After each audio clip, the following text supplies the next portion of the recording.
అస్త్ర విద్య పరీక్ష సమయాన ద్రోణాదిగా పెద్దలందరూ కలిసి కులహీనుడా సూతుడా సూతుడా కులహీనుడా అంటూ అగ్ని సంతకం లాంటి మాటలు నా అభిమానాన్ని బ్రద్దలు కొడుతుంటే, కాదు కర్ణుడు సూతుడు కాడు, వాడు నా బిడ్డ అని చెప్పుకునేందుకు నీకు మనసు రాకపోయిందా అమ్మా?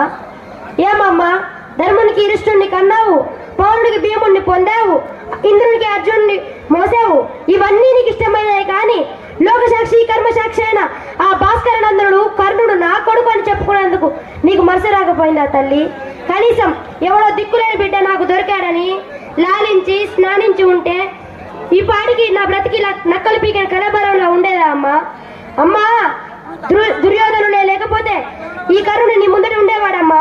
ఏనాడో ఆత్మహత్య చేసుకునేవాడమ్మా. రాజమాతనిదైనా రాజరికం నాదిగా కనుసొందుల గౌరవ సామ్రాజ్యాన్ని మస్తకంలో ఉంచిన మహారారాజమ్మ నా సుయోధనుడు.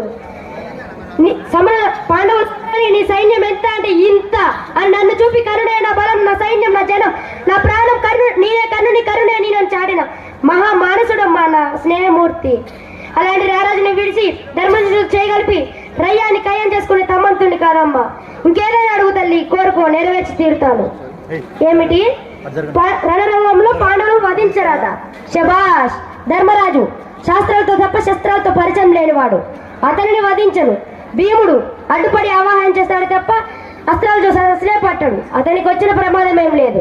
మాత్రేయుడు వచ్చి రాని వయసు, మా అభ్యాసం అంతా కూడా ఉండదు వారి ప్రాయం, వారిని వధించడం మాకే అవమానం. ఇక మిగిలినది అర్జునుడు, అభివృద్ధి పంజనుడు. అమ్మా, అర్జునుడు ఎదురైతే నేను మర్చిపోతాను, నన్ను రారాజుగా వహిస్తాడు. మిగిలేది కర్ణుడా కౌంటేయుడన్న దైవ నిర్ణయం.